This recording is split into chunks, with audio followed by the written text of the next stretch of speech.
Do you like hot sauce? Then you'll love Great White Hot Sauce. It's a small batch, handmade hot sauce, made especially for you. So if you want some badass hot sauce, go to www.trygreatwhite.com.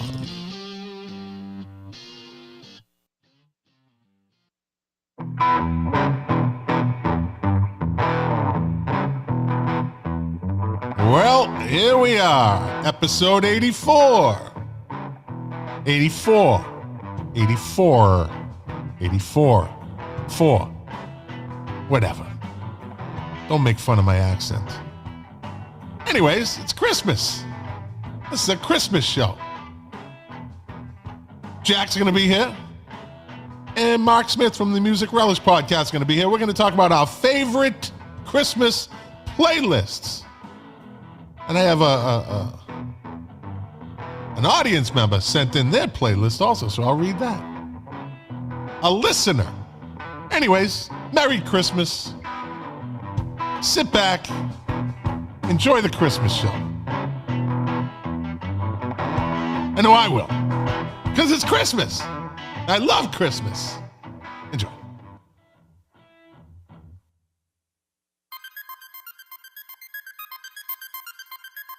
Five, 4, 3, 2, 1, 0. All engine running. Liftoff. We have a liftoff.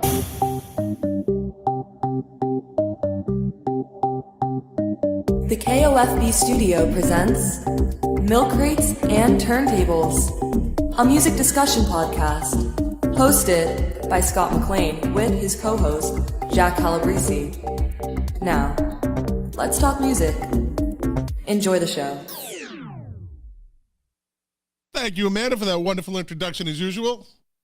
Welcome to the podcast. You know the name, so I'm not going to say it. We're streaming live right now over, a bunch of things, bunch of places. We got YouTube and Twitch and Twitter and D Live and Facebook. Actually, a couple more additional Facebook groups tonight because it's a Christmas show. I do some other live streams, but I thought I'd entertain my other live stream viewers with the Christmas show. It's kind of a political, local politics type live stream in my hometown of Winthrop, Massachusetts.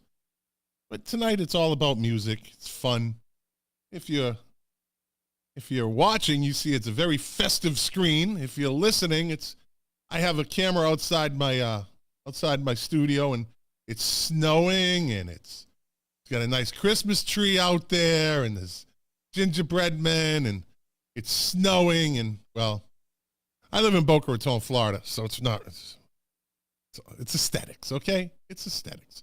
It's all about the aesthetics. So, tonight's the Christmas playlist show. Jack and I did this last year. I don't remember what my playlist was back then. A year is a long time to remember stuff like that, right? But I'm sure there's some things that are the same, and then there's some new songs added into it. I'm sure I have a couple of new ones I've added in. And, when I first met Jack, he was working as a waitress in a cocktail bar, right? We became friends. And then last Christmas, I gave him my heart, and then the very next day, that son of a bitch gave it away. Jack Calabrese, explain yourself. Dude, really? That's your opening? Working as a waitress? Hold on. I'm going to put you back in the green one because you deserve it. See? He's starting already. All right. Hey, everybody. Here's that swell guy. That swell Mr. Christmas, Mr. Cheerful guy. He's Mr. Happy. Mr. Swagger and coolness. Mr. Jack Calabrese. Hey, Scott. Merry Christmas. How are you, buddy? You don't look like a waitress. I was never a waitress or a waiter. I never worked front of the house in a restaurant. Come on, that cocktail bar. All right, it was a strip club, and you were. I was the talent. Dancing doesn't count. You were the talent. Yeah. Merry Christmas, buddy. And to you too, sir. How are you? I'm great, man. You know, I'm always great when I do this. I'm always great. I love your jacket. Yeah, well, yeah. What? Yeah, right. You want to know what's under the jacket? Look at. Ready? No, I didn't know. I do not care. Woo! My Ric Flair Christmas T-shirt. Yeah. Woo! So, just out of curiosity, and I'm already going off topic. How many T-shirts do you own? Oh, it's got to be 50. Yeah, give me an over under 50. That's it. 50 hanging up. Let's just say 50 hanging up. I was thinking that it was going to be in the hundreds. You know, band T-shirts and Wu-Tang T-shirts and Ric Flair T-shirts. I do the I have to sometimes move it along. I've always said this. The thing that men have the hardest thing giving up is T-shirts. I think most men would give up their sex life before they have to give up their old concert T-shirts, old favorite T-shirts. It would have to be a thought. I think it's a thought, at least. They have to think about it. I've already done half of that. I know you have, yeah. Didn't you give away a bag of concert T-shirts by mistake? No. Look, one of the look. This is supposed to be a holiday Christmas episode, happy show, and now you're bringing up something that is just still so gut wrenching and heartbreaking to me. So when the lovely Deborah and I were first living in our house, it wasn't long after she had donated a bunch of clothing to Goodwill, and she accidentally donated a hefty lawn bag. Every one of my concert T-shirts from 1980 all the way. So I'm talking Van Halen, Women and Children First, Van Halen, Diver Down, Van Halen, Fair Warning, my Live Aid T-shirts, my original Clash T-shirts. So she had recognized what she had done almost immediately, and she called down to Goodwill 20 minutes after she dropped them off, and they were like, nope, they're gone. Yeah, some dude there always gets the good. They pick the good stuff. Yeah. They knew what they had. So an addendum to the story to make the story even sadder. Yeah, there's a lot of them. I don't even remember what I had. You know, I mean, my Stevie Ray Vaughan T-shirts were in there. My Queen T-shirt was in there. The one that I really wanted to replace was when I saw the Clash with Phil Kelly at the Orpheum, and I made the mistake of going on to eBay. This was only a couple of weeks ago. It was like, I would like to have that T-shirt back. $700. What the Damn. $700. And I'm telling you, Scott, there had to have been 100 T-shirts in that bag. Oh man, $700.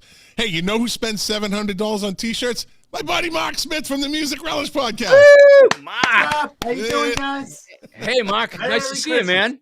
Good seeing you. How's it going? Jack? Oh, I'm crying over that story. Oh, it still kills me. It kills me. Dude, first two Lollapaloozas, Pearl Jam, Alice in Chains, the Jay Giles Band, Joe Jackson, and everybody in between. Yes, Kiss, Genesis. Man. I used to, that was my thing. I always bought a shirt. Yeah, me too. I still got my Aerosmith Rockin' a Hard Place shirt. And I'm glad I got that. The tour nobody wants to hear about, but yeah. Hey, you know, there were a couple of good tunes off that record. I love that record. It's one of my personal favorites, but I don't tell too many people. Yeah. So what's up, Mark? Nothing much. Just getting ready for the holidays, getting in the cheer. How's everything on the Music Relish podcast? It's going good. It's going good. These guys are schooling me every week.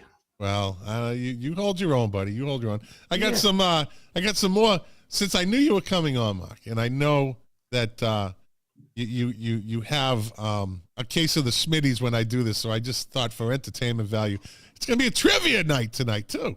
So. Oh boy. Can I type my answers in? Because when I type them in, I seem to get it. You know? Type them in, sure. We get some Merry Christmases from Leo Haskell, Hottest Working Man in Show Business, Tim Griffin, Laura Ziegler. Kevin Corsom says, Merry effing Christmas, man. Yep. All right.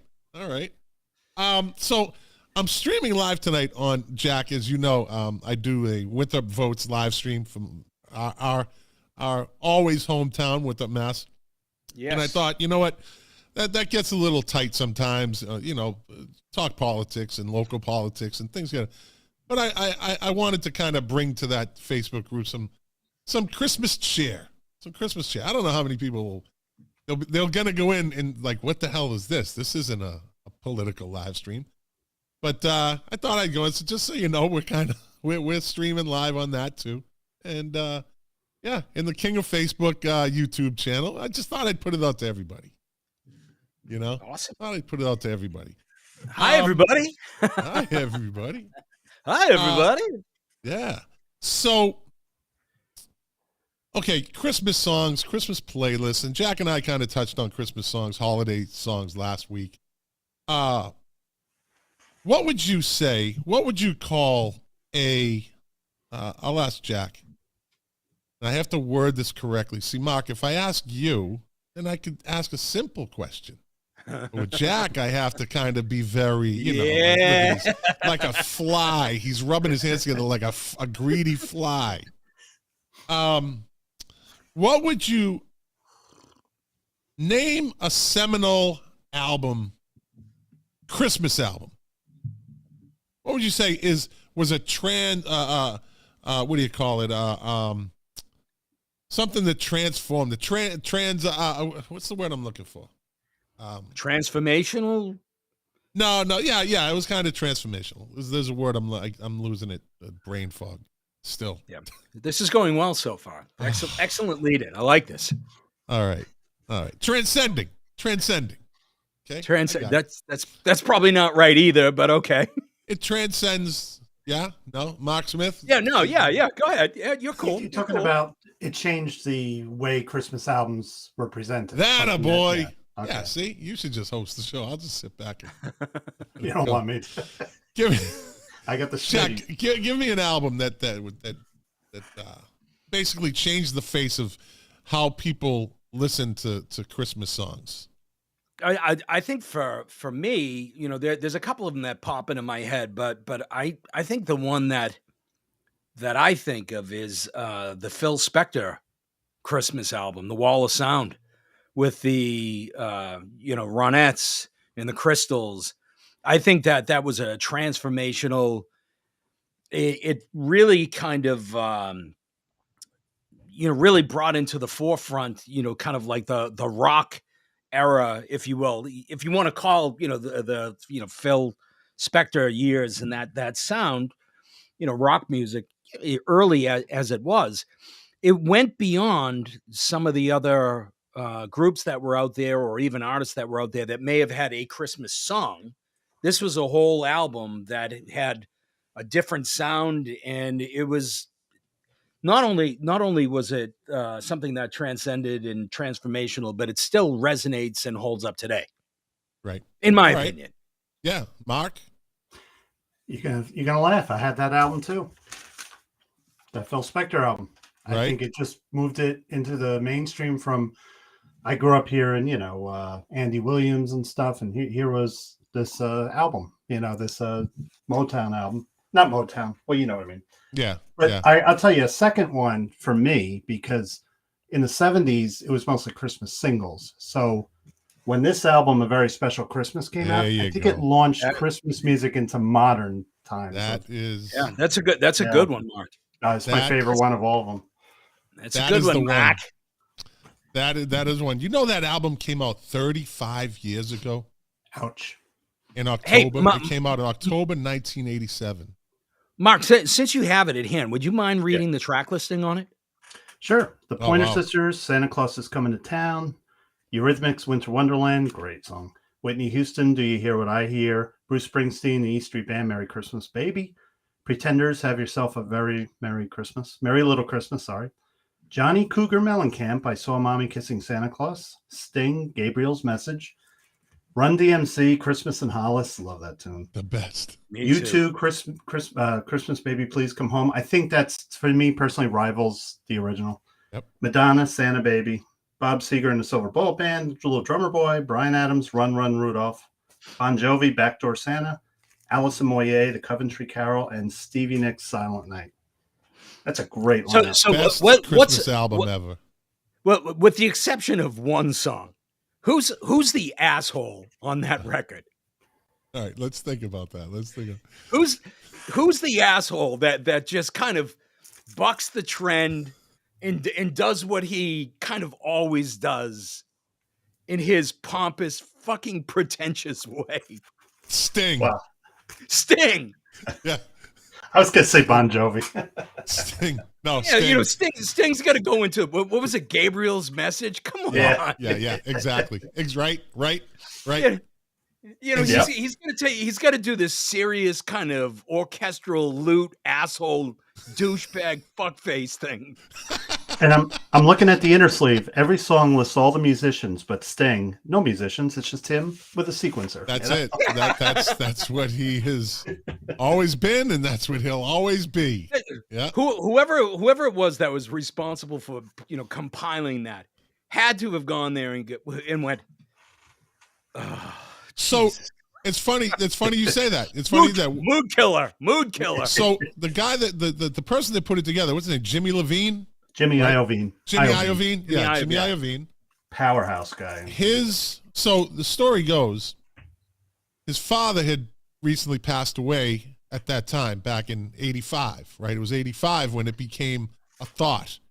And he was at his sister's house, and he was sitting on the floor talking to Bruce Springsteen. Springsteen had called him to say, sorry about your father. And the strange thing is, the dude's father died of natural causes, and his parents, meaning Jimmy Iovine's grandparents, both died a month within each other, and then his father died a month, in the third month. So it was really that was just absolutely devastating to him, and he had a great relationship with his father. And so he basically said, I'm gonna do a Christmas album for my father. I'm gonna do something for my father. And he asked Springsteen, can you help out? And he said, of course I can. Of course I will. So the album was thought about and started to get put together in 85. It came out in October of 87.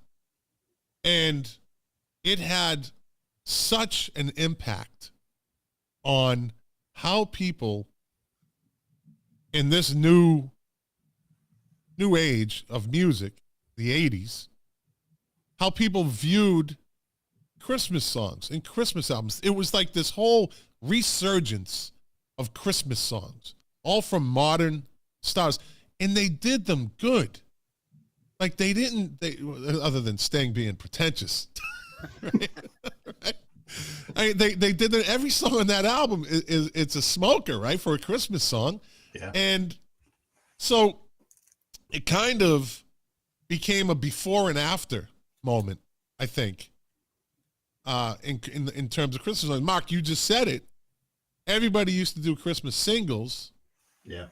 Then this guy comes out with a Christmas album, but it's a mix. It's a jumble of stars, and all of them were stars in the 80s. Sure. And I'm sure there was people clamoring to get on that album. Mm-hmm. And they've done numerous albums since. I think a friend of ours, Jack, she had put out a picture on Facebook of, she gets one every year. I guess there's one that comes out every year. And she gets them, but nothing will beat that first album. Yeah, the first one was the best. Yeah. Now every pop star wants to do an album. Every pop star wants to redo a song. Every pop star. Now on that album, there's one song, and you said that, and that's part of my Christmas playlist, and I'm going to get to that in a second, our playlist. You said that Baby Please Come Home, U2, is like you said, Mark, comparable to the original, right? Yeah. And if not, maybe better. I'd say also, and I've caught flack for this. I've gotten some shit for this. I think Madonna's version of Santa Baby is the best version of that song. She was so built. She was built and designed and modeled and created for that song. It was almost like it was Eartha Kitt. Great version. The great Eartha Kitt. But I think Madonna's version, Jack, would you agree or disagree? Yeah, I don't disagree. I don't particularly like that song. I don't like the kind of Marilyn Monroe, cute. The gold digging song, you mean? The gold digging song? I just don't like that song. I do like it a lot better than than the Sting song. The asshole. Look, I know you guys are singing about Santa and all this up stuff, but I want to sing a 14th century folk song. And not employ any musicians.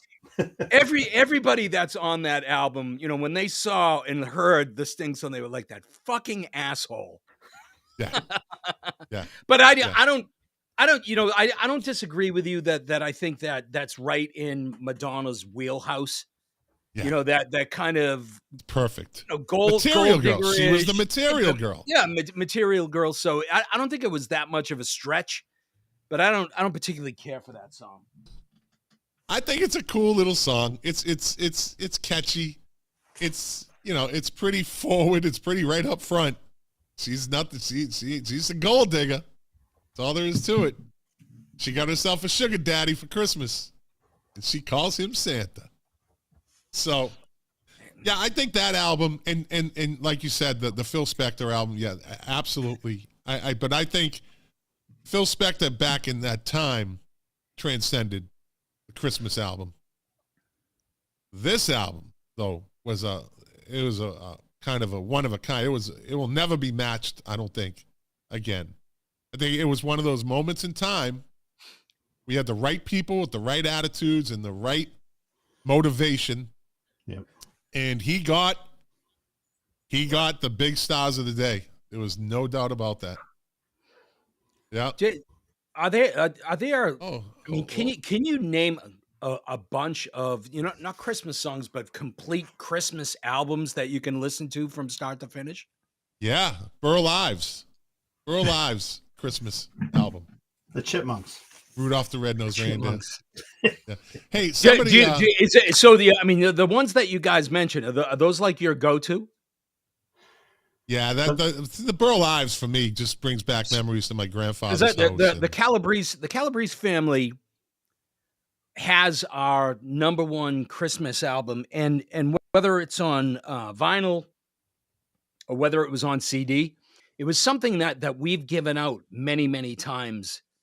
That's always misunderstood, and that is the Charlie Brown Christmas album. Oh, you were saying that last week. Yeah, that's great. That's awesome. Where people, they look at the cover of it and they think it's a kid's record.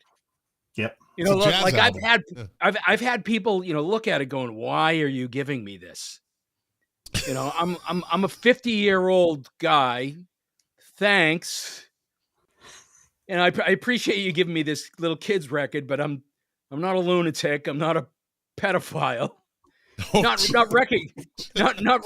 recognizing that the Vince Guaraldi trio, and that album is a brilliant record. Yes. Yeah. Absolutely. Yep. I just want to break in for a second. Mark Smith has a fan on our show, and he's Walter Dusseldorp, student pilot R4. Just commented in, finally a whiz in music to listen to. Mark Smith rocks. Look at that. And he's happy that you pronounced his name right. Hey, well, I can read. I'm smart. Most people don't. Wait, stupid. Wait, what? Walter Dusseldorp, wasn't that John Denver's real name?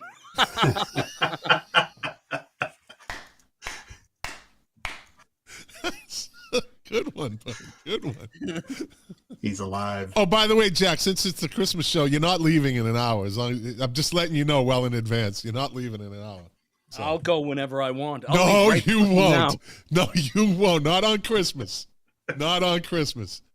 All right, so a couple of listeners to the podcast, actually, and oddly enough, they're both named Todd, right? Except one spells it with one D, the other one spells it normal with two Ds.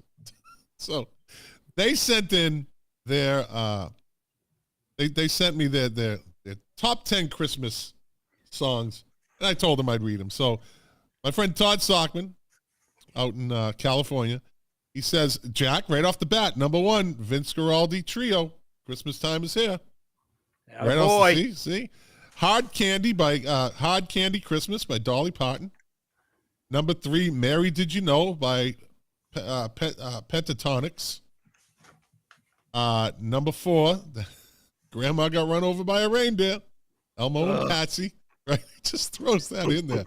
It's amongst these good songs, and all of a sudden he puts that in there. Because his next one is Have Yourself a Merry Little Christmas, Frank Sinatra, Santa Baby, Eartha Kitt. But he has fucking Elmo and Patsy in the middle of all this. Like, come on, dude. How old are you? And then he says, Last Christmas by Wham, one of my favorites.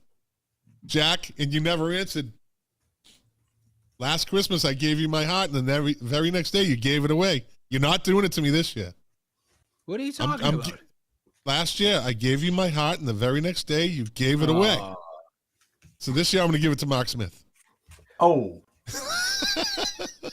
I caught it. That a boy.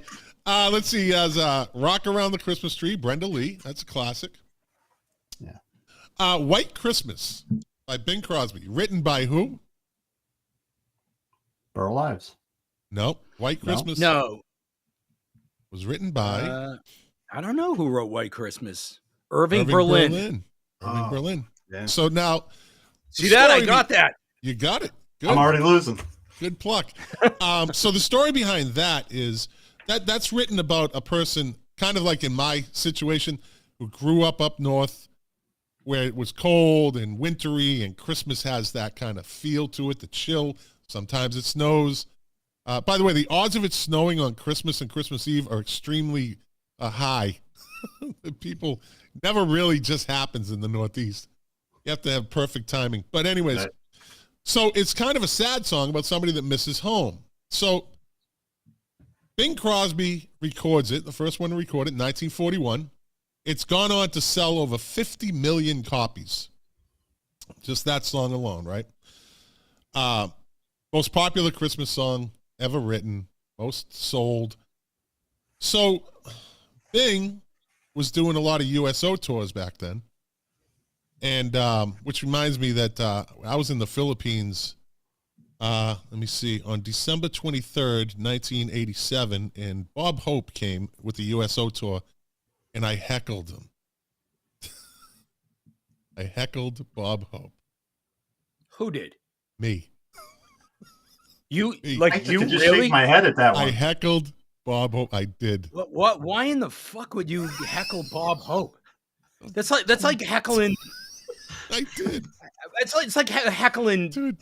Mother Teresa. He just got off the plane. It's like an 18-hour flight, and he gets he had it coming to him. He gets driven over to the stage, and he was kind of off his game, and I just busted out with, "Stop it, Bob! You're killing me!" Right? Did he and react? he tell this joke, and his timing was off, and he's old at that point. And I just yelled out again, "Stop it, Bob! You're killing me!" Right? And he stopped. Did he hear you? Yeah, he stopped and looked over like, "What the fuck?" And I think I did it too many times and left. So it would have been hilarious if you jumped on stage and put him on your shoulder. I think I would have got arrested then. So I have the honor of saying I heckled Bob Hope at a Christmas USO show over in the Philippines. Yeah. Oh, you pissed him off. You pissed him off. Yeah, he was off his game. He needed some motivation. I gave it to him. So, anyways, Bing Crosby goes on these USO tours, but it's now like the biggest Christmas song. Everybody knows it. But they weren't singing it. He wasn't singing it on the USO tours because they thought it was a sad song, and it would remind people that they're not home for Christmas, right?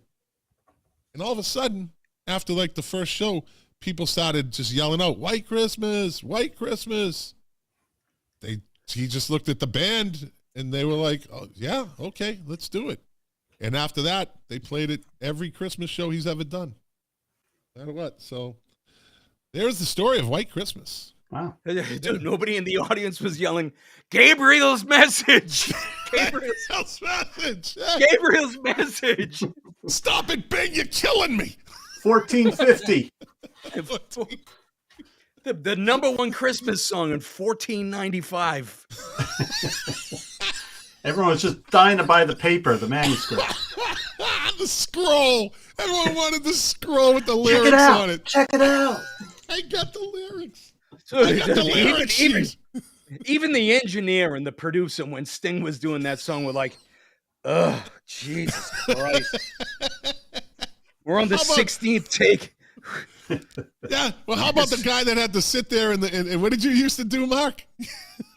What's that? What did you used to do for cassettes and all that? What did you do? Oh, mastering? Audio mastering? You got to listen to every single second with your ears, with the headphones. You cannot stop. It's great if you like it. It's not good if you a 90-minute choir of some weird Slovakian music is going to be torture. I mean, so hey, Jimmy Iovine, thanks for having me on your Christmas album. I'm going to do Gabriel's message. Jimmy Iovine goes, come again? What was that? And he said, is that even a fucking Christmas song? Is that even a Christmas song, Sting? No, it's not. It's not. No wonder the police broke up. Yeah, exactly. Yeah. And his final song, number 10, was "Have a Holly Jolly Christmas" by Burl Ives. But he threw in that Elmo and Patsy song. I don't know. It was a good list. Now, Todd Sacco has his playlist. Number 1, "Man with All the Toys," the Beach Boys. I like when they go outside the box. Yeah. You know. Number 2, 2,000 Miles, Pretenders, great Christmas song. Mm-hmm. I have a story about that. "Christmas Wrapping" by the Waitresses. That lady that sings to the that sang, she passed away from breast cancer some years back. But if you watch that video, I swear to God, that girl looks just like my mother when she was young. I've seen pictures of my mother when she was. That girl looks exactly like my mother when she was young. It's fucking amazing. Like, I watched that video, I'm like, this is like, she looks just like her. I'll show you a picture one day. You'll be like, it does look just like her. But anyways, so "Christmas Wrapping," the Waitresses. "Hanukkah Song" by Adam Sandler. "Silver and Gold," Burl Ives. See, you got Burl Ives again, right? "Christmas Child" by Burl Ives. "Anything," Bing Crosby. Okay, that was number 7. "Winter Wonderland," Johnny Mathis version. Right? "Too Much" by the Miser Brothers. And the last one is "Lick on My," sung to, and do a lot of sexual things, sung to the tune of "Jingle Bells," artist unknown. Okay. I can't even say this on the pod. It's a Christmas show. If it was any other show, I'd read it. Like, what? They start throwing me off my game. Okay.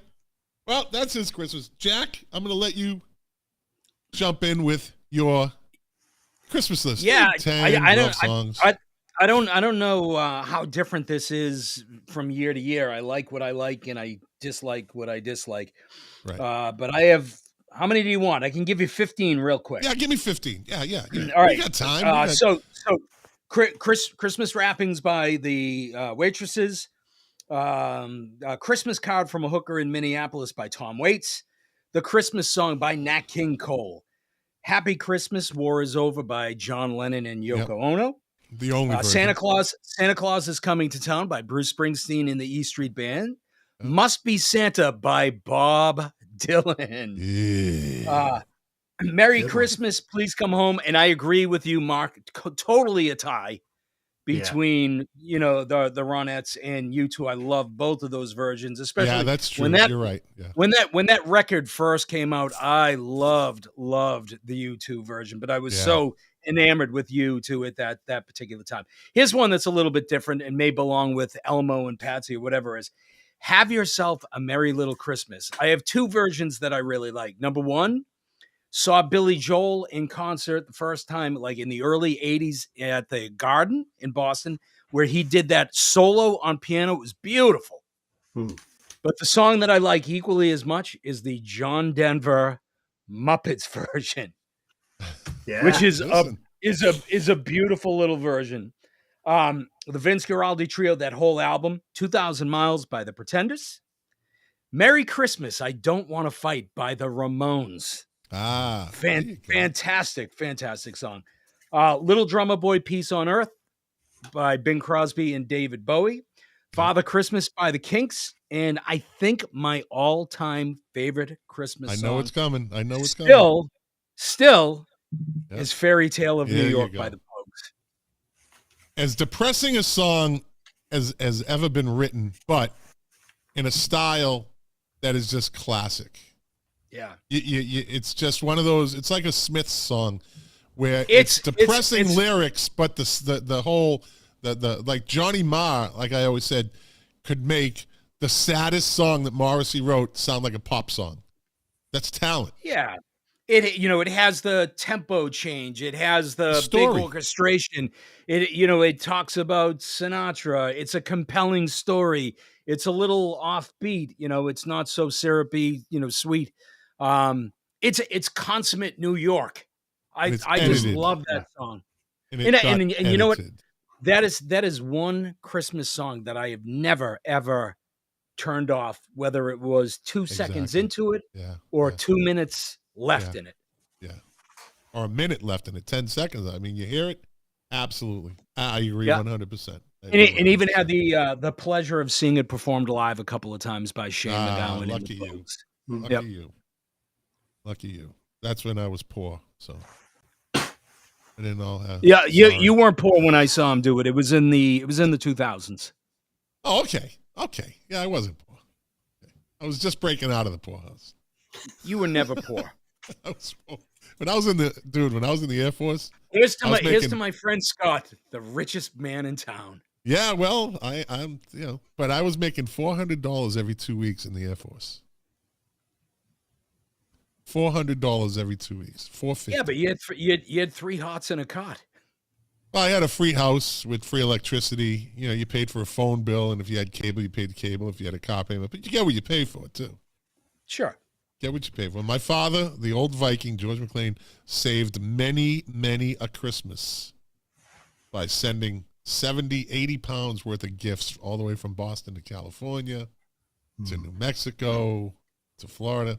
Yeah, God bless him. But, all right, moving on, Mark Smith. Great list, by the way, Jack. Great list, as Thank usual. You, sir. Thank you. Mark? Okay, I threw this together quickly, so I'm sure, like, when we get off tonight, I'm going to go, damn, I forgot this, I forgot that. Sleigh Ride by the Ronettes. Christmas Baby, Please Come Home. I got Darling Love on YouTube. Same thing, same reason. Christmas in Hollis, Run DMC. Father Christmas, Kinks. I Believe in Father Christmas, Greg Lake. Great lyrics. All I Want for Christmas Is You by Mariah Carey. Sorry, it just appeals to me. It's a good song. John Prine, Christmas in Prison. Good one. Yeah. And I got the first verse here. I'd love to recite it. Do They Know It's Christmas? Band-Aid. Thank God It's Christmas, Queen. Dropkick Murphys, Seasons Upon Us. Not that the song's great, but the video. It's one of those songs where the video is just hilarious. Aspen Glow, John Denver. Last Christmas, Wham. My Favorite Things by John Coltrane, the 14-minute version. Wow. Christmas Time Is Here, Vince Guaraldi. Bruce Springsteen, Merry Christmas Baby. That's my personal favorite of his, not the one that's played on the radio. Whitney Houston, Do You Hear What I Hear? And the Eurythmics, Winter Wonderland. From Scrooged. From the movie Scrooged. That's the ending song. What is? The Eurythmics, Winter Wonderland. And it's also on this album. Yeah, from the Bill Murray album. From the Bill Murray. I thought that the last song in Scrooge was the Al Green Eurythmics, or maybe Annie Lennox. Annie Lennox. Think of your fellow man, lending Put a little love in your heart. Is that what it is? Is that the last? I know that song that was in Scrooged, whether it was the last song. It probably was. It probably was, and maybe it was after. Maybe it was playing when the credits came out. Right. But Mark, I knew that you were going to have Greg Lake in there. You prog rock maniac. I knew you were going to have that one in there. And that was one of the first Christmas songs where you were questioning Christmas. It's a very wise ass lyric in a way, but it's really just about commercialism at Christmas. But some people thought he was questioning the existence of God. He wasn't really doing that, but they're great lyrics, that song. Yep. Good list. Good list. Not surprising. Now I'm going to start off with probably my favorite. I mean, this song is far and above, just hits me on a different level than all the rest of these songs. And when I first heard this, and I could hear it today, this song almost brings tears to my eyes. I swear to God. It's "Oh Holy Night" by Pavarotti. That absolutely just touches my heart, and that's what music is supposed to do, right? Yeah. It touches you. That song, absolutely. When I first heard it, I got goosebumps just talking about it. That's how much this song, I don't know why. I have no idea why. It's just so beautiful. It's just such a beautiful version of that song by him. And I remember just like I started welling up like it. And now, I always wondered, like, what's the big deal with opera? And people go to operas and they're like, they get all, well, that actually touched me. That song absolutely touches me, man. So do you ever try to sing along with it when you listen to it? Oh, I don't think so. No, come on. I can't. Come on. You don't sing it with the volume loud enough so you can't really hear you. I have way too much respect for that song. I really do, Jack. I'm not lying. That song is, like I said, I started right out saying it is another level song for me. That I don't know why. It doesn't remind me of anything. It doesn't bring me back anywhere. It doesn't. First time I heard it, that is absolutely a beautiful, beautiful song. And he, of course, the greatest ever. Right. Of course. Arguably, some people might say, somebody else, but, I'd say. So that one I start off with. I added this one this year. I replaced Amy Grant, and I went with Sleigh Ride by Edie Gourmet and Steve Lawrence. If you've ever heard that version, it's so fucking cool. Like the way they do it. It's so cool. Such a cool version of that song. So Sleigh Ride with Edie Gourmet bumped Amy Grant. Well, I love Amy Grant. I don't know why. I always did. Since the 90s. Such a wholesome girl. Nice, wholesome Christian girl. And I ain't Christian, so. Anyway. I was fooling around with Vince when he was still married. Yeah, that's okay. Hey, listen. Hey, don't burst my bubble. It's Christmas. Let me go. Let me go. So then I'll go into Last Christmas by Wham, right? Winter Wonderland, Eurythmics. Santa Claus is Coming to Town, Bruce Springsteen. I love the interaction. Have everybody been good this year? Oh, that ain't many. Yeah. I just love that interaction, right? And they're just clowning it off. And I think at one point, Clarence Clemens came out with a Santa Claus kind of hat, and they kind of laughing. You could hear it was so real when it was recorded. And they didn't touch it. They didn't mess with it, I don't think. It just came out the way it came out. Christmas Wrapping by the Waitresses. Still, even though it reminds me of my mom, it's a great song. It's a great Christmas song. It tells a great story, right? Very clever. And very obscure with the cranberry sauce, right? It's like you don't think, and she goes, oh, you forgot cranberry too? Like, I just thought that was so clever that, I need cranberry sauce, because I am a cranberry sauce fanatic, by the way. Cranberry sauce to me is jelly to do you like the? I like them both, but I prefer with the cranberries. With the cranberries, yeah. But I love them both. I love them both. I'm gonna have to give you my recipe for Thanksgiving and Christmas. I make my own. I think we had this conversation. I've tried homemade cranberry sauce, and there ain't nothing like Ocean Spray from the can. I'm just saying. You all right? have to listen. try this. I will. I will never turn down a cranberry sauce. I might not like it, but I won't turn it down. Okay. See See, you haven't even tasted it, and you're already saying that you don't like it. No. I said I will never turn it down. I might not like I've had some in the past.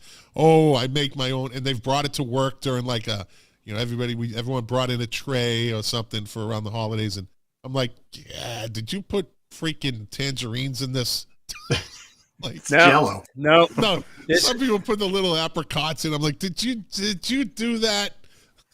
It's like, come on. Okay, I'll get your recipe. Is it hard to make? Because you make this goddamn complex. No, it's pretty easy. Foods. Jack does this it's complex stuff. Like, Jack got one of those things where instead of cooking the steak, Jack's going to put it in a plastic bag and put it in a boiler machine for 17 hours. Like, are you that? I mean, he's a foodie. He's a foodie guy. That's my son. My son can't cook a hamburger. Dude, sous vide a steak. It's like cutting butter, man. It's beautiful. Yeah, well, I'll put mine in a frying pan with some butter. It's a lot faster. All right. My numbers are perfect. They are. They are. Do that. That's why I can do that. Oh, by the way, so last weekend was my birthday, last Sunday. Happy birthday. Jack, I told you, right, about what I was going to eat. I ended up eating 8 lobsters. 8 lobsters, right? Wow. 8 tails, 16 claws, right? I had a half a dozen oysters, a half a dozen jumbo shrimp, prime rib on the bone, right? Let me see. And dessert. Multiple desserts. Yeah. So was Dr. Vera just sitting across from you going, "Oh my God, I need to make love to you right now"? No, because she goes into anaphylactic shock if she's lobster. So I literally, so I have to, I'm at this, I'm just saying, I'm not boasting, I'm just saying, went to this very high end, the Breakers Hotel in West Palm Beach, and this brunch, like, you have to put a reservation in months in advance. It's called the Circle, right? And it's inside the hotel. And it's, like I said, it's all you can eat: lobster, crab, everything, right?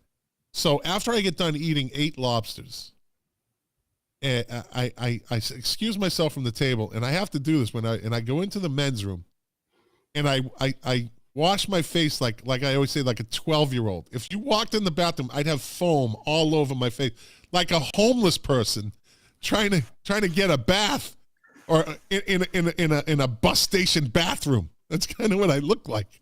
I got to get the shit off because I don't want her getting, So I got foam on my beard, like I soap it up, and I scrub it, and then I wash my hands at the same time, and then I got to rinse my face. Dude, I'm like a homeless person in a bus station bathroom, I'm telling you. Then you moved on to the steak, right? Then I moved on to the steak. That's right. So, all right, moving on. Christmas wrapping, the waitresses. Christmas in Hollis, Run DMC. Christmas Baby, Please Come Home. I think as we all agree, U2, right? Mm-hmm. Or the Ronettes, but I have the U2 version here. Jack. Is it the Ronettes or is it Darlene Love? Darlene Love. Yeah. Fairy Tale of New York, Jack, the Pogues, right? Little Drummer Boy, Bob Seger, the Silver Bullet Band. I like that version. Have Yourself a Merry Little Christmas, again, the Pretenders. They popped off 2 good ones, right? There's No Place Like Home for the holidays, the Carpenters. I like that version. Santa Baby, Madonna. Jack, Happy Xmas, War Is Over. 2,000 Miles, the Pretenders popped off. So that song, I was flying to the Philippines on, what's today's date? Today is December 21st. So 21st. So this day, I believe it was this day in 1987, I had flown from Logan Airport to St. Louis, and I was getting ready to go to my first assignment in the Air Force to the Philippines. So I fly to St. Louis, and I meet, they called it the Freedom Bird. It was a Flying Tiger 747 that carried only military personnel. And we went from, we took off from St. Louis, and I had my headphones on, and I looked out the window, and St. Louis was just white. It was all white. It had just snowed, and it was kind of dark overcast, and I had on the headphones, and that song was on, and I'll just never forget the image of that. Just looking out, and everything is white, and I was on my way to the Philippines, where I will not see snow for Ever. I stayed there forever. Yeah. So that kind of has a little. Did you get to choose your assignment, or that's where they told you? So you learn this after the fact. I wanted Pease Air Force Base in New Hampshire. Where do they send me? The Philippines. You get it? Wherever you ask for, they're sending you the other way. Opposite. But it was the greatest 2 years of my life. Absolutely changed my life. The Philippines has been part of my life since the day I landed in that country to this day. That country has been, it was the best thing that ever happened. One of the best things that ever happened in my entire life was my relationship with the Philippines. It's just an amazing place, amazing people. So there's that. Now, this is an odd one. And Jack, I do know that we had this discussion last year, and I always have this on my list. I don't know if it's quite a Christmas song, but it reminds me of a Christmas. And Mark, maybe you can relate to this. Life in a Northern Town by the Dream Academy. I just always... Not a Christmas song. I know, and we had this discussion. I just always put that in the... Scott, Scott, you know what my favorite Christmas song of all time is? Here we go. It was going so well. This was going so well. I wish they all could be California Girls by the Beach Boys. California Girls is the best Christmas song ever. Listen, in winter 1963, it felt like the world would freeze with John F. Kennedy and the Beatles, right? And in Life in a Northern Town, and if you watch the video, maybe that's part of the relationship. If you watch the video, it shows like a northern town, but I think it's more north, like, because they're from... Dude, even those lyrics, John F. Kennedy and the Beatles, right? So John F. Kennedy, that's November, and the Beatles, they appeared on the Ed Sullivan Show in February. It has nothing to do with Christmas. Well, you're really digging into my psyche. You want a little factoid on them? Give it to me. I always thought it was out here. Because I remember the video. You thought it was Vermont, right? You see all these trees. Right. So we on our show we talked about that album. We reviewed it, and they're from England. And Life in a Northern Town is about the northern Upper Midlands, England. That's what I thought. Yeah, the cobblestone streets. That. Yeah. And that's why it's kind of an overcast kind of snow. It has a different feel to the video, right? Yeah. So there you go, Jack. Go watch the video, and you'll see how my correlation between that song and Christmas. And that's all I'm going to say. We're going to move on. You are not doing this tonight. You're not doing this tonight. You know it's a great Christmas song? I think you are off in an hour. You got 8 minutes. Stairway to Heaven. Great Christmas. Yeah. And Helter Skelter. Helter Skelter. Throw that in there. Really? You too? Really? Are you guys? All right. Moving on. Shouldn't even have said it. Do they know it's Christmas? Band-Aid, stupidest Christmas song ever written. Stupidest Christmas song ever written. Band-Aid? Stupidest Christmas song ever written. Have you ever really paid attention to the lyrics? But it's so good. Written by a simpleton.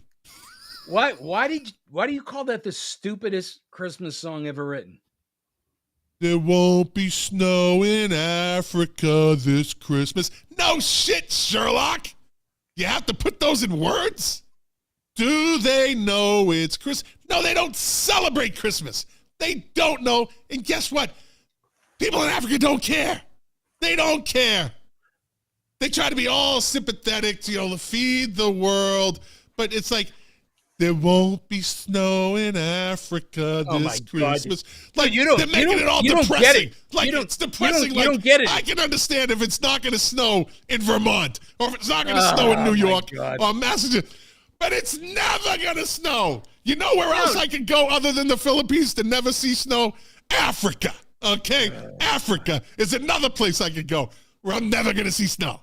You don't have to remind me that it's not going to snow in Africa this Christmas. I think you're missing the point. Well, I'm not missing anything. Stupidest Christmas song ever written. No, you know who's stupid? You stupid. Stupid. You're the stupid one. You're stupid. You're stupid as those words. They're not saying that people in Africa are not realizing that it's snowing. It's people that are in the Western hemisphere and the Northern hemisphere to realize keep that digging your hole. Keep digging your hole. Keep digging your hole. I'm not digging my hole. No, you're digging. Keep digging. No, just go on. Go on. Keep it's digging. a message to think about people that don't have the abundance that we have. Right. Yeah. Okay. Right. Okay. So I'm sorry. Look, not for nothing. You're a bright guy. You can carry this podcast, but that may be the most idiotic thing you've said in the history of this podcast. Nope. And I can't believe it that you're commenting and calling those lyrics stupid. What you're saying is idiotic. You are a giant, colossal. Okay, listen. Santa Claus wearing dummy. For all you people, it's Christmas time. There's no need to be afraid at Christmas time. We let the light and we banish shade.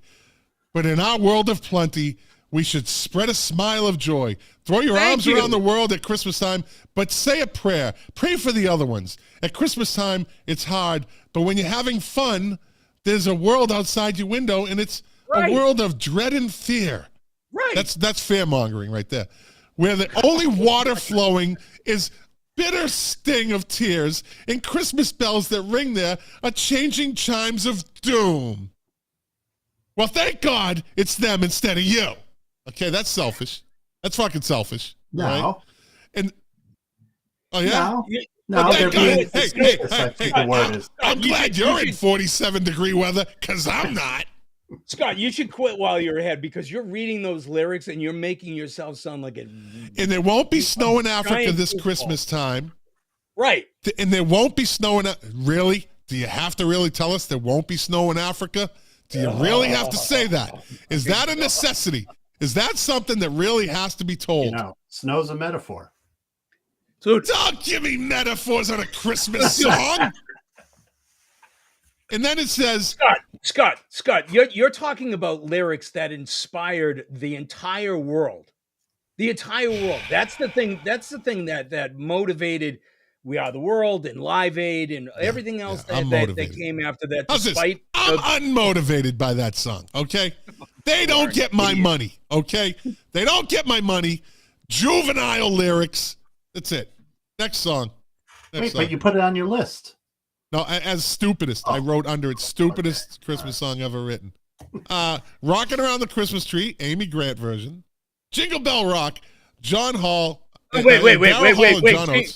Jingle Bell Rock, Rocking Around the Christmas Tree. Those aren't stupid lyrics. But something that's as poignant. Because they don't mention that it's not going to snow in Africa this Christmas. They don't mention that. They don't have to tell you that. Because you know why? Because Daryl Hall, John Oates, and Amy Grant know that it's not going to snow in Africa this Christmas. They know this. You're just revealing that you don't get it. You don't get it. Daryl Hall and John Oates, all right, Jingle Bell Rock video, gayest Christmas video ever. But there's nothing wrong. Not that there's anything wrong with that. I think that they're partners in that video, and they were ahead of their time. They were ahead of their time with that video. If you watch the video, I think they're partners. They're musicians. Musicians hang out. I think they look at each other a little differently. So, anyways, Wonderful Christmas Time, Paul McCartney. Greatest synth Christmas song ever. Greatest synth. Jack's writing something down. Jack just took his pen out. I'm writing my resignation letter from this podcast. Gabriel's message is the best. Sting Gabriel's message is the best synth Christmas song. Let's bring it full circle. Okay. I'm at a loss. Anyways, Father Christmas, the Kinks. Probably most demented Christmas song ever written. Oh, I love it. Yeah, that's typical Davies. Merry Christmas, Baby, Bruce Springsteen, great version. Peace on Earth, Little Drummer Boy. I mean, that's not the ultimate classic, right? Isn't that the ultimate classic? What about this one? Christmas is a Time to Say I Love You by Billy Squier. Oh, my God. I forgot about that one. I don't like that one. Christmas is a time to say I love you. It's the lyrics and the music aren't bad. It's his vocals. It's live, though. It was recorded live, so it's a little screechy. I think that they really just went right from the concert into the album. Like I don't think they didn't master that at all. No. Yeah. And probably my second favorite Christmas song, Greg Lake, Father Christmas. I just think it's an amazing, great video too. Yeah. Great video. Where there's no snow, there was no snow in that video. So, Yeah, and where'd they film it? They were in Israel, weren't they? Yeah. So they weren't So in another the place snow. I can go to know where it's not going to be snow. Also Africa, because they were showing camels. So, see? And there was no snow. So I already knew this before, Scott, and that video came out before Feed the World. You don't Anyways. get it. Trivia time. Time to lose. Time to lose. All right. You know how it goes. Jack, I'll ask you. And if you get it, you get it. If you don't, it goes to Mark. And Mark gets the point. If he doesn't, none of you get the point. Then Mark starts. Is there a theme to tonight's question? Christmas. Duh. Like all of a sudden, what? I'm going to go off into Halloween questions? Can I have a Halloween question? No. I Come on. should. No. How about St. Patrick's Day? No. No. All right. You guys are ruining my Christmas show. You're really pissing me off. You asked for it. How come Dave Phillips says good show, but the feed kept dropping out? Merry Christmas. Something always happens with his. I watch the show and I never have issues. I don't know. Everybody's Where does Dave bandwidth. live? Yeah, I think he doesn't live. I don't know. Maybe his Wi-Fi is. But everybody's bandwidth is strong. It usually tells me if something's going wrong. But every show, he always says that. The feed keeps dropping out. I don't know. Anyways. All right, Jack, first question. Yeah. No, I'm going to get rid of that one. That's a throwaway. All right. It's just way too easy. It was a way too easy question. There was some that I took out. All right.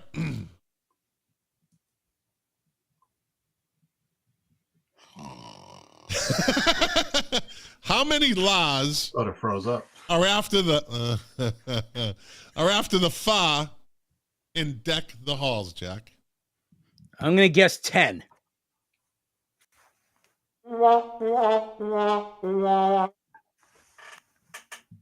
I should have counted him out. Mark for the steal. Oh, la, la, la. Ocho, 8.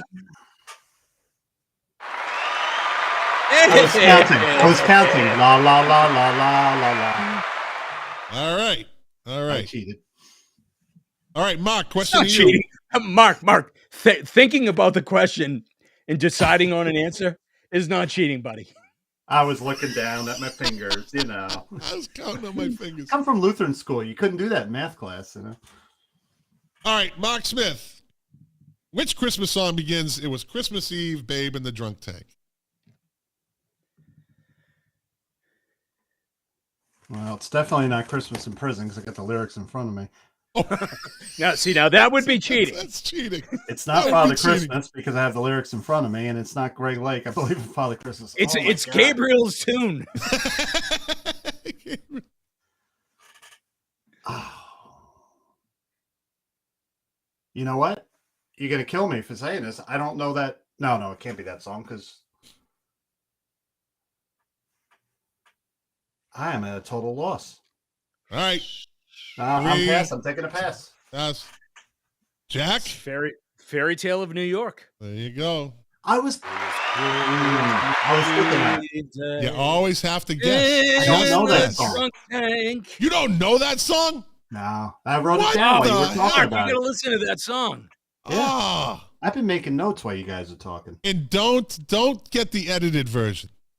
Okay. Don't listen to the edited version. Listen to the real version, unedited version. Scumbag, you maggot, you You cheap, cheap, lousy. lousy faggot. That's what they say. Those are the lyrics. All right. Let's see. Jack's up. So we got who had a huge hit in 1976 with the soothing Christmas classic "When a Child Is Born." Some of these are a little obscure, but not really. I mean, this guy. I'm going to give you a little hint. 76.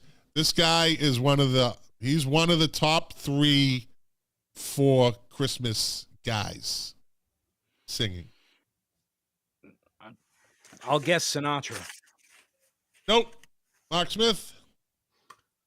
Johnny Mathis. Really? My Look dad's a at big you. Johnny Mathis fan. Yeah. Look at you. Who's not? Johnny Mathis is awesome. Again, one of the top Christmas guys, right? I didn't even know that song. Yeah. All right, Jack. Let's see. How many versions of Do They Know It's Christmas have been released? How many versions of that song have been released? I will guess 2. Mark Smith. I'm gonna guess 3. Like The Price is Right. It's 4. Is this a trick question? Is it 1? No, it was 4. In 1984, 89, 2004, and 2014. Wait a minute. All different versions? Yeah. Different singers, right? I guess different singers, yeah. I'm not aware of any of those other ones. You neither. Well, that's the question. How many versions of Do They Know Christmas? And again, some of these people put these things together and it never makes it out. It never makes it popular. Might be on an album. So there were that many musicians that thought enough of those lyrics to re-record it? I think they could probably use 7 singers and then have the rest as a chorus. You know what I mean? Isn't that about how many people are in it? All right. So let's see. Who was that? That was you, right, Jack? That was me. Me. Now we're on to Mark Smith. Mark Smith.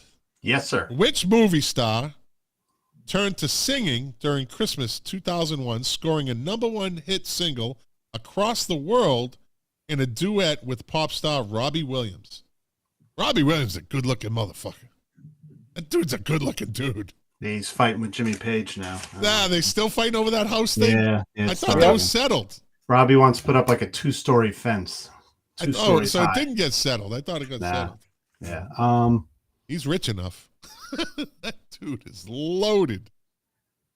All What right. year? Which movie star turned to singing during Christmas 2001? And she's pretty big. It's a girl. She's a pretty big star, scoring a #1 hit single across the world in a duet with pop star Robbie Williams.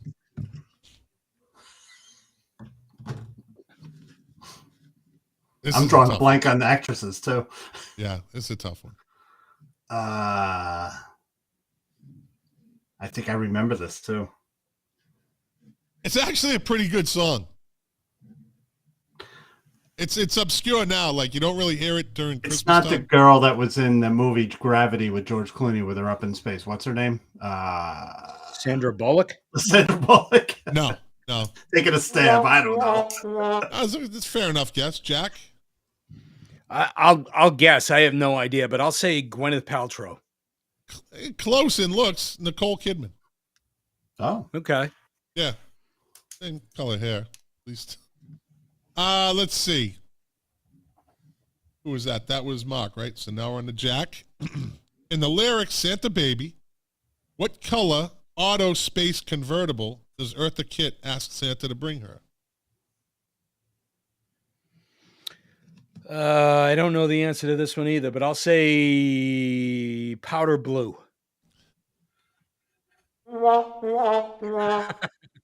Hearing that a lot tonight. Mark? Not the singer, but pink. Nope. Jack, you were so close. Light blue.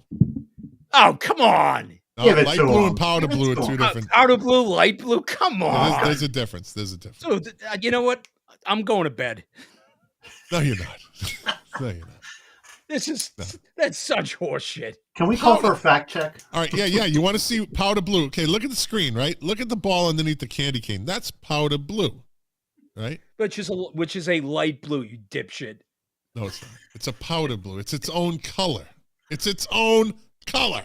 I'm not giving you. You're See, if you you're an didn't start, idiot. see, I am the ring. I am the taskmaster right now. I am the ring master. I am the question master. You shouldn't have started shit with me earlier about my song "Life in a Northern Town." Now it's coming back to haunt you. See, I control the questions. Uh-huh. The ringmaster. All right, Mark Smith. Let me see. We got 1, 2, 3, 4, 5, 6. This is question number 7. Mark Smith. Wait a minute. 7 out of how many? We'll do 10. We'll do 10. How about we do 8? Okay, we'll do 8. We'll do 8. I don't care. All right, Mark Smith. Who sings the opening line in the original Band-Aid single in 1984, otherwise known as the stupidest Christmas song ever written? You are a moron.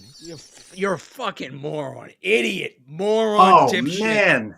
And I can't Mongo. remember. It's Christmas time. Oh, my God. I was going to say Boy George. I know it's not Boy George. Don't be I'm like the that dipshit fake. here. You know what he's I'm the doing? dipshit here. Do you know what he just did, Jack? You know what he did? He throws a name out, then he immediately says, "But that's not what I'm going to say," because I was supposed to say, "Hey, you're right." No. I saw what he did. He tried to snake a fake answer in there. No, because he came in later.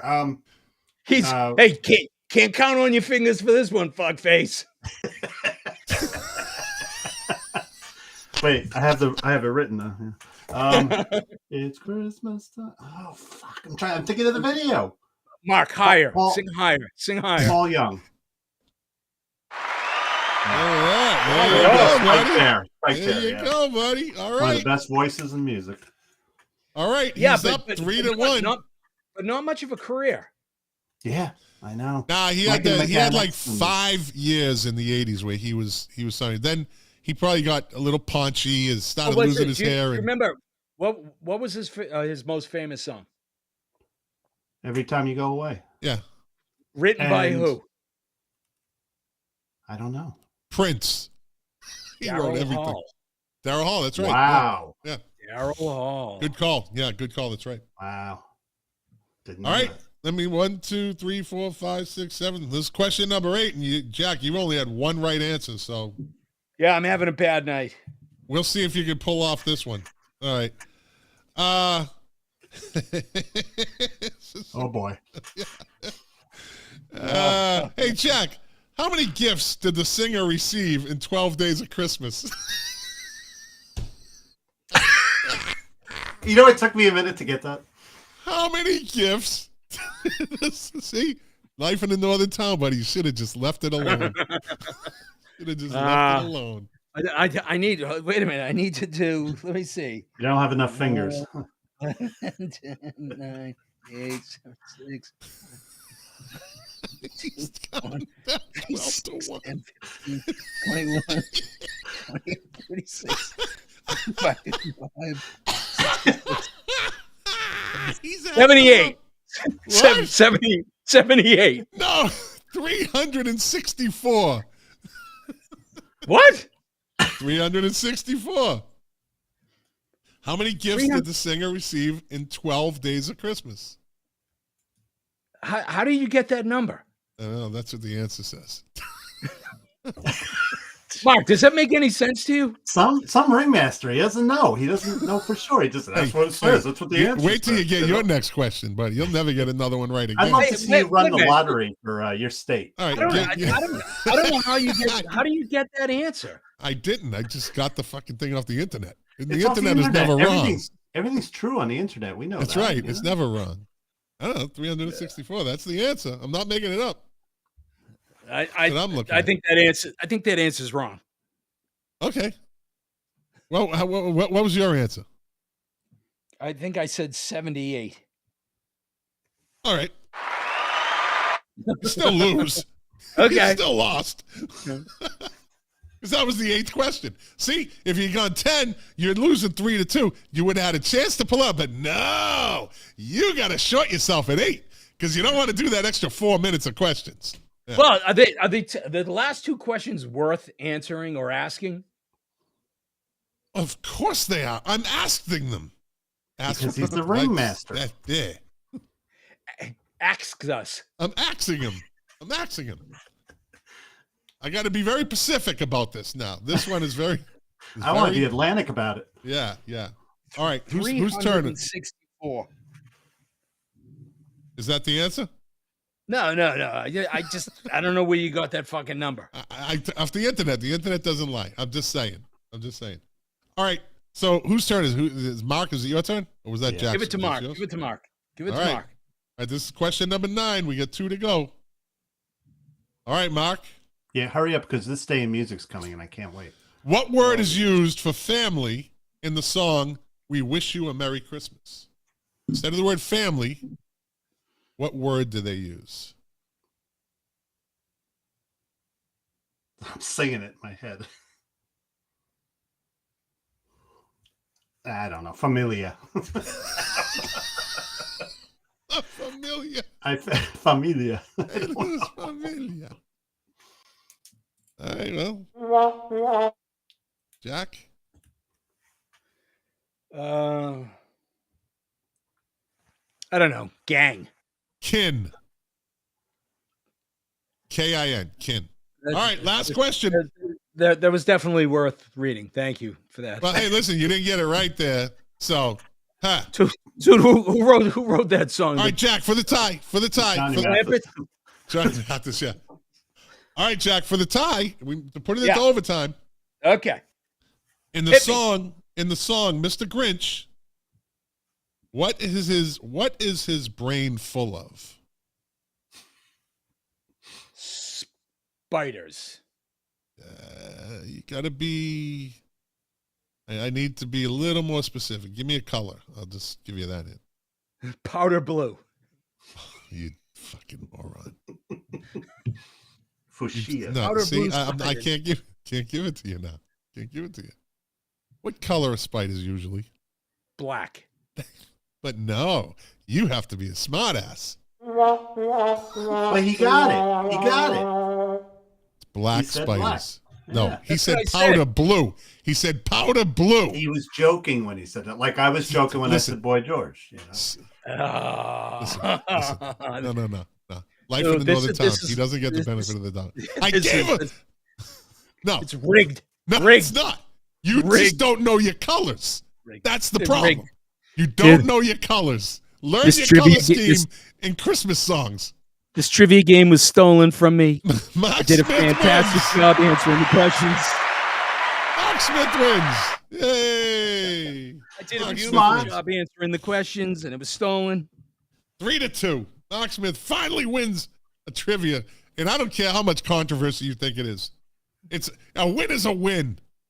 What was that game show that they caught him cheating? They made a movie about it. $64,000 question. Yeah, that's Yeah. what this is. This is a $64 question. No, this is 64 cents, and Jack doesn't know his colors.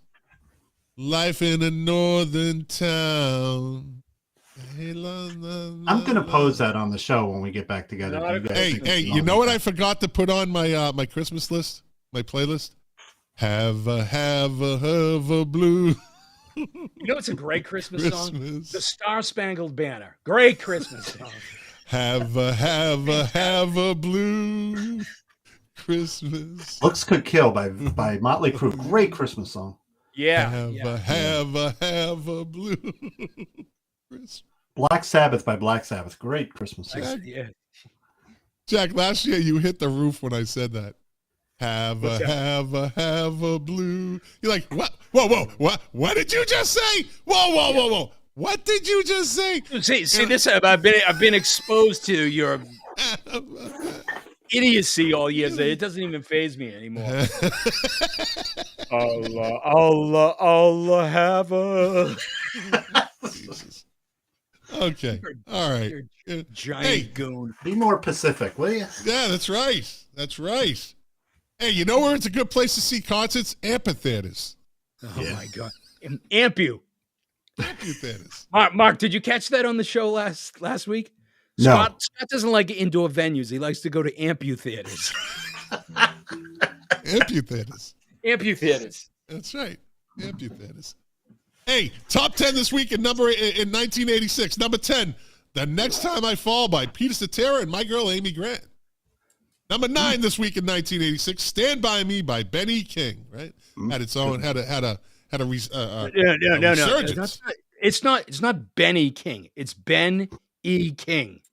I'm not gonna pause for the E. Okay. So I love that Elton John song, Ben E. and the Jets. No, it's Benny, just like I called him, Benny King. Benny. I just didn't pause. Is it I didn't Ben have E. Hill? that what do you call it, space, Jack?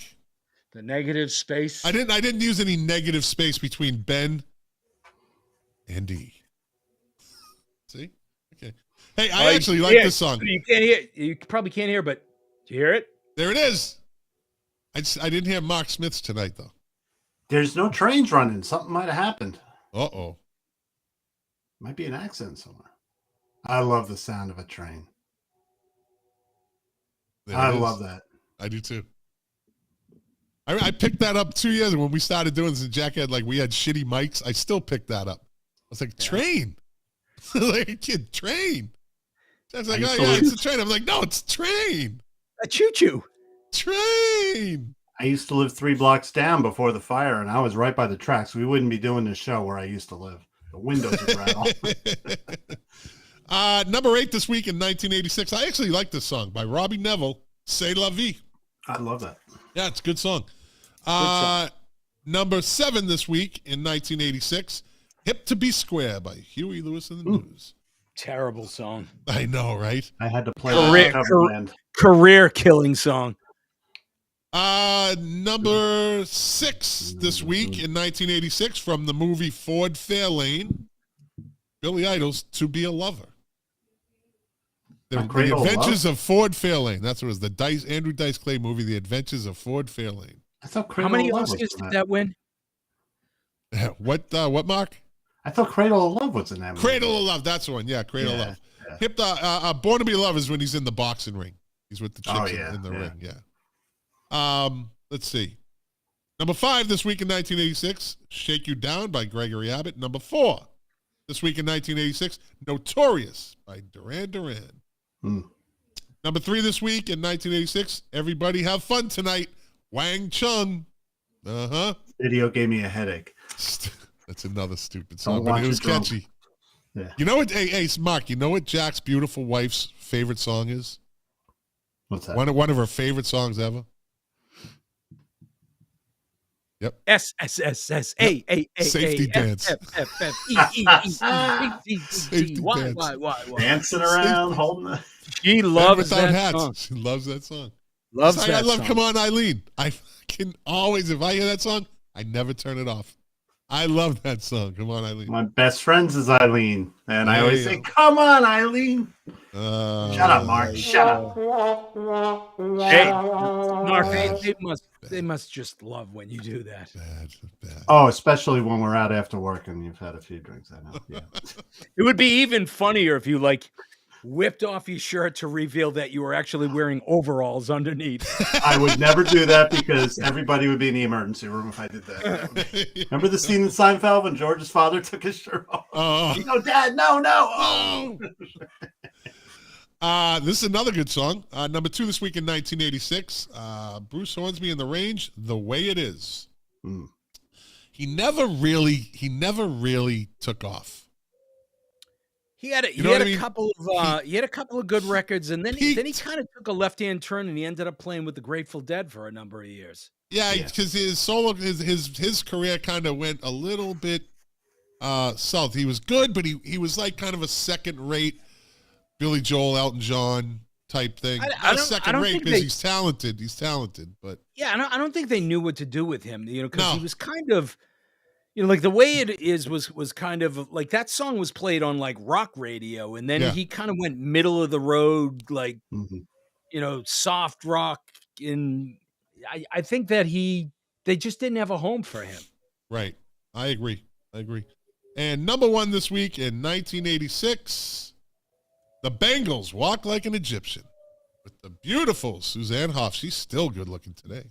I had such a crush on her in high school. Everybody did. She still holds up. All right, this day in music. In 2019, Mariah Carey topped the U.S. Billboard Hot 100 with... Hi, Jack. No. Christmas present. Stick around. That's it. Don't stick around. 10 minutes. 10 minutes. I got my plug in my hand. 10 minutes. No, 10 minutes. Christmas present.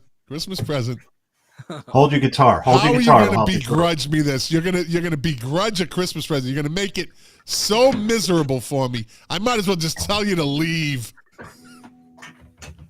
Hey, all right, Tom. No, it's have a. Oh no, this one. It's Christmas time. You're both doing it. I'm just gonna hold my guitar. Yeah. I am gonna choke both of you. Stratocaster. Yeah. Nice.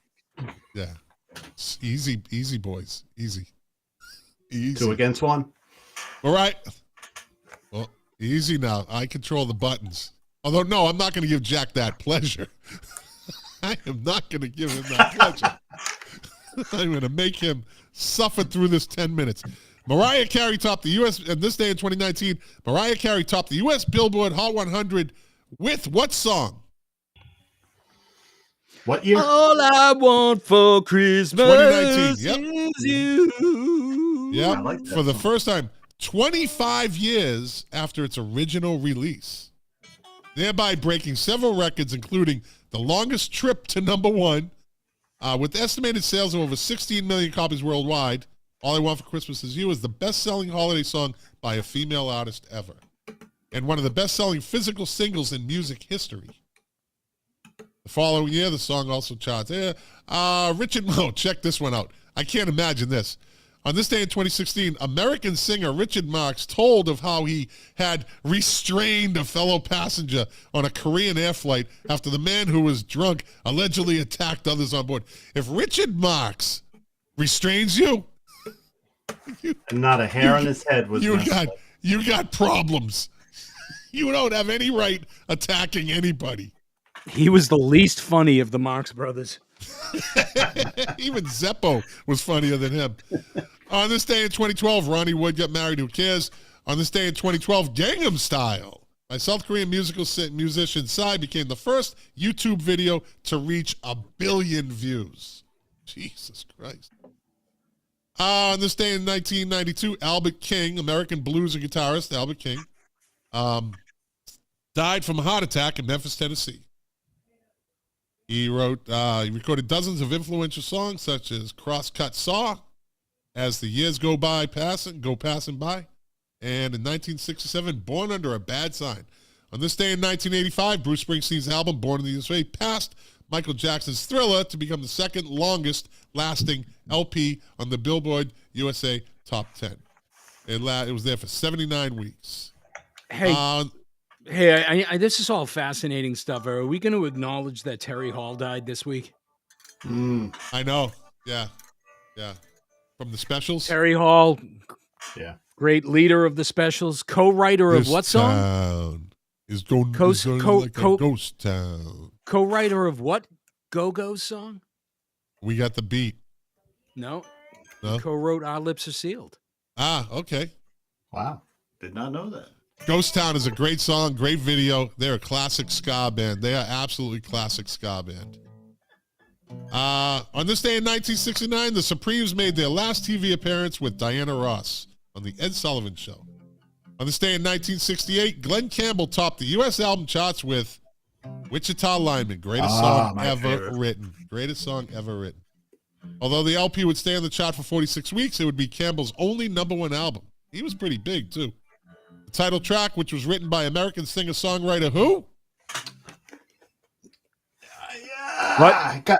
Who wrote Wichita Lineman? It's Jimmy Webb. There Thank you you. go, Yeah. man. Redemption. Reached #3 in the U.S. single charts. On this day in 1967, the Beatles held a party at Royal Lancaster Hotel in London to preview their new movie that didn't go anywhere, Magical Mystery Tour. Let's see. On this day in 1967, Pink Floyd appeared at the Speakeasy Club, London, England, situated at 48 Margaret Street in the center of London. The Speakeasy was a late-night haunt for the music industry in 1966, right up to the late 1970s. It was managed by Laurie O'Leary, a lifelong friend of the Cray twins. Do you know who they are? No. You got to watch the Tom Hardy movie about the Cray brothers. They were these twins They were gangsters. They're London gangsters. They were fucking out of Pray control. with a C? K. Okay. I'll check it out. Okay. Let me see. You introduced me to Trailer Park Boys. You gave me good stuff to watch. Oh, the Trailer Park Boys is never ending. Never ending. All right, born in this day, Jack, we're almost there. We're almost there.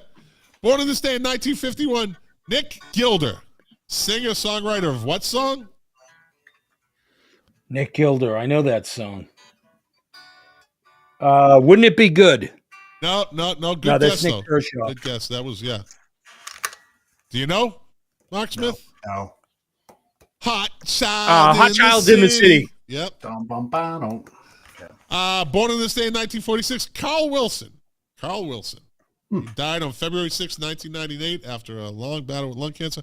And born on this day in 1940, a guy I never understood but has a faithful following, one and only Mr. Frank Zappa. And that's it. Love Zappa. That's it. All right, Jack. Have a Merry Christmas. We might do a show next week. I don't know. I'll let you know. An end of year show. So we'll see. We'll see. See how you feel. It's up to you. What do you think, Jack? Is Jack even here? Did he check out already? He's freezing. Figures it takes right to the end of the show. Is everybody frozen here? No, I just see him free. What's he doing? It's Wang Chung. It's Wang Chung. He's doing the safety dance. Look at his feet now. His feet is all messed up. That freaking New Hampshire Wi-Fi. Anyways, listen, if Jack doesn't want to do it, don't do it. But Mark, if you're available, me, you, and Luke can do an end of year show. If Jack wants to do it, look at, he looks like one of those old what do you call them? Silent films. Yeah. Where every other frame is missing. A little piano playing. Can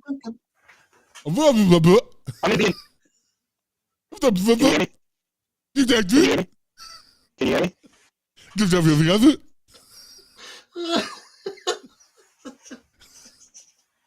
Say what, Jack?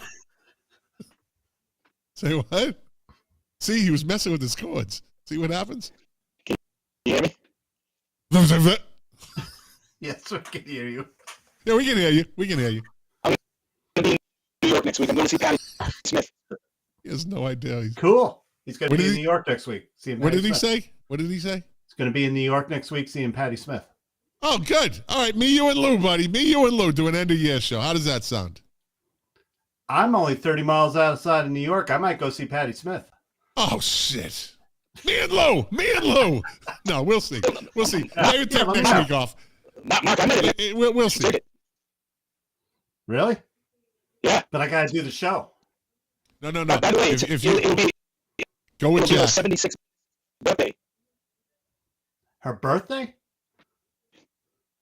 Shit. He's got an extra ticket. I'd go if you have a chance. I'll see what work is with the parking garage.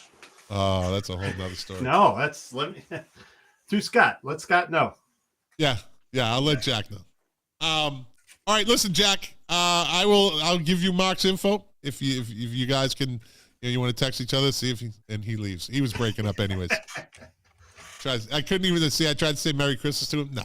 So you know what? I'm going to say Merry Christmas to you, my friend. Merry Christmas to you too. Always appreciate you coming on the show. Always good info. Always good input. Always entertaining. I'm honored to be on. And again, if you don't go to see Patty Smith with Jack next week, I'll let me know. And if you're not, then we'll do a show. I don't care. An end of year show.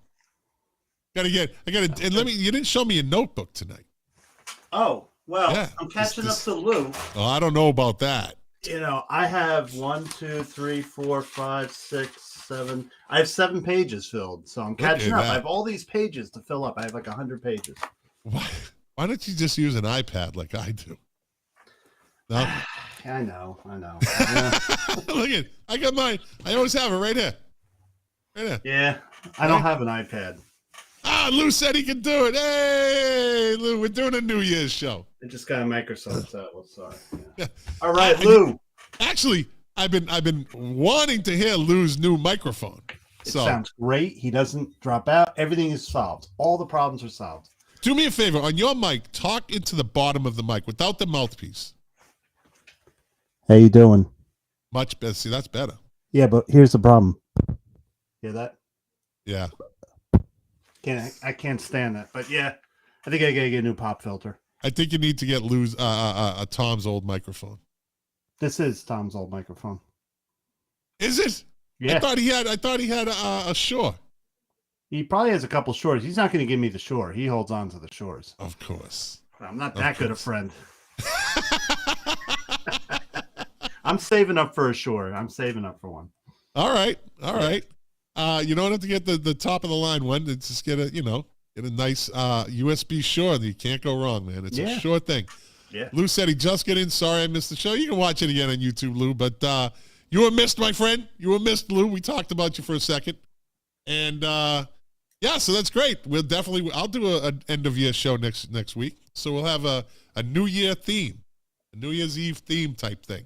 Okay. And I'm sure there'll be some stories involved with New Year's Eve. Yeah. Doesn't necessarily have to be music related. It's a well-worn question asked, but I love asking it. I would say next week, if I could ask a question, what was your best music highlight of the year? It doesn't have to be a song release. Okay. It could just be what was your highlight, and I can tell you mine. I know. You know what, Mark? This is now that Jack's not here, right? Now that Jack's not here, this is the shit. This is like you and Lou. Like Jack doesn't he's just kind of, and I'm just saying. Just say nobody's listening. What you just said, nobody's listening. No, I know he's not here, so I don't give a shit, right? But that's the stuff I look for. But I love Jack, but that's the stuff right there. Little contribution. I love Jack. Wouldn't be the show without. That's right. I love watching you too. Yeah, well, yeah, at least one of us does. But, I have to watch it. He never does, so I have to see what was wrong, what was right, what needs to be fixed. I never watch the Music Relish because I hate to hear myself talk. But Jed's Jack's excuse, but you don't know what you're doing until you check yourself out. I know. I've been doing this for 2 years now, and it took me a long time to hear now I don't even pay attention to my voice. You just, after a while, you just don't. You're just trying to hear how the flow is going, how we'll just say Lou's mic was, or how Perry's mic was. Like, how did the sound sound? I always listen to my sound, not my voice. Right, I'm a fucking big sound guy anyways like that. But, you should, man, just to see how, and then you hear yourself talk, and sometimes, like, I tried to correct my, some of how I say things, my pronunciations now. Like gonna. I slip and say gonna, I'm gonna do it, but then I'll stop. I'm going to, right? So I kind of always trying to improve. When I was back in high school, I had a teacher tell me, and I never forgot this. Next time you see any athlete get interviewed, count how many times he goes, right? And it ruined me because I can't watch any interview with any athlete because they'll go, well, we did good tonight, but we didn't put the puck in the net. And but it makes you think of yourself, it's like, don't say, I do say that. It's just a way for your brain to catch up. You go, So when I was starting out doing this, I was lost. Like I played a couple weeks ago, I played a little clip of like episode 2, and it was raw. It was I didn't know what I was doing. And I was still researching podcasting and how it works, like the proper etiquettes and saying and pausing was one of the biggest things. They said, do not do that. Do not say, like they said, don't do that. Right. That's a big no-no in this business, in this, whatever you want to call it. I call it a hobby.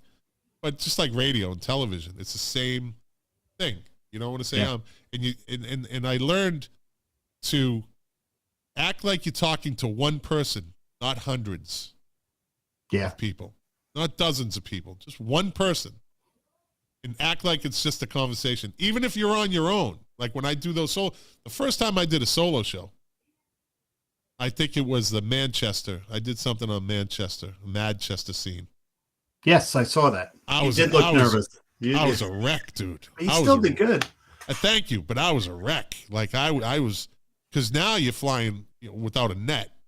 Your eyes were wide open. Your adrenaline was pumping. Absolutely, because then you start really listening to yourself. Then that's the mistake you make. Yeah. Then you start getting in your own head, and you start thinking, I'm not saying enough, and am I going to have enough material? While you're talking, all these things are running through my head, and it really you mess yourself up. And then eventually, you just settle in, and I've learned over the last 2 years to just go with the slow flow. Just roll through it, but you'd have to listen to yourself. You do have to do that, I do. I'll listen back, but it's my voice gets high sometimes, and it's like I'm trying to keep it low. That's when Perry says, "You're fabulous." That's your everything's style, fabulous with Mark. That's right, Perry. You know it. But that's your style, so you just keep going with what you do, man. Yeah, you know. And Jack won't listen because he doesn't like listening to himself. And plus he says, well, I lived it, but you don't know, until you really listen. You really don't know. You think you do, but then again, you also look back and you're like, maybe I shouldn't have listened because now I'm really killing it. But I'm hard on myself anyways. So that's why I don't really mind doing it. But it's fun. Yeah. Listen. And dude, like I said, you and Lou coming into this into the picture really was I can't tell you enough. I say it every time you guys come on. You're such a blast to talk to, the knowledge and you guys have the humor. I think it took you a minute to figure me out. I think you knew watching me, but you didn't know when we were interacting. Yeah, did you see me like this the first week? No, I did. Like you guys were kind of like, it's like, and I didn't get it. Like, you're coming on to my podcast, right? So you don't want to be the asshole. You don't want to be the guy that comes in and runs your mouth and like tries to take over and be a character. And I understand. I didn't get it at first. I'm like, I want those guys. Like, fucking say whatever you want. Do it. It's easier said than done. But you guys have come a long way. I told you when we first came on your show, we were still going through that PTSD of when we had the phones. And if you talked while someone else talked, you canceled them out. So there's like, so we all were, you're afraid to talk. So we were kind of like that. Like, can we talk? Can we talk? And there's a flow. There is absolutely a flow that has to be learned. Like I had to learn the flow between you guys, right? Yeah. You don't want to step on each other. And by the way, Lou just commented, and you do not sound like Liberace. Oh, Jesus. That's a shot from South Carolina. Brad. But you know what? We'll cover all this next week. Cover all this next week. Next Wednesday night, Lou said he could be there. You'll be there. Awesome. Jack will be in New York.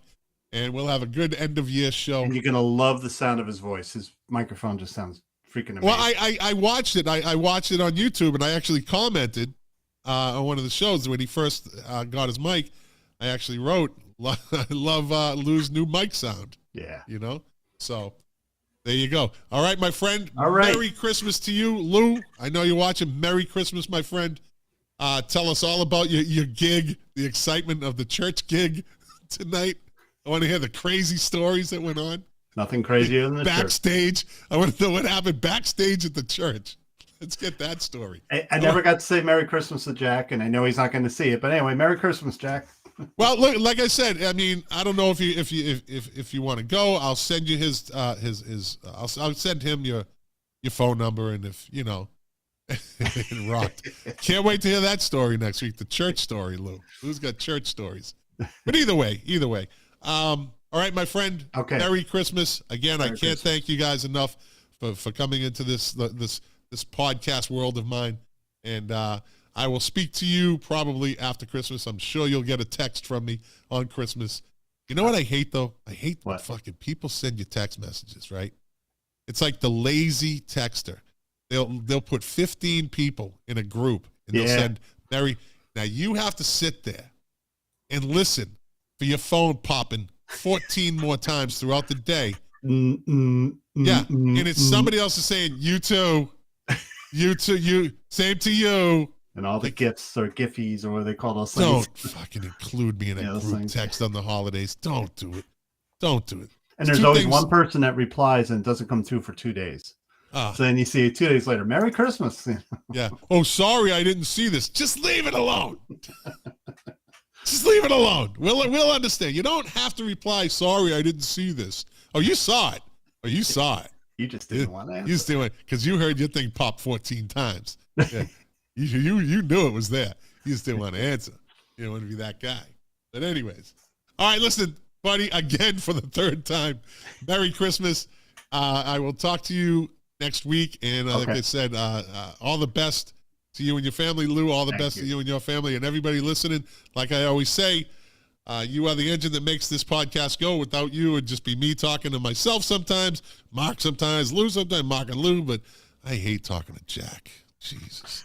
I know people like it, but you know what? You're not in my shoes with that guy. I love Jack. I know. I love Jack. And doing this podcast for you, like I always say, to quote my favorite artist, Morrissey, the pleasure, the privilege is mine. And I will be back next week. We will be back next week with an end-of-year show.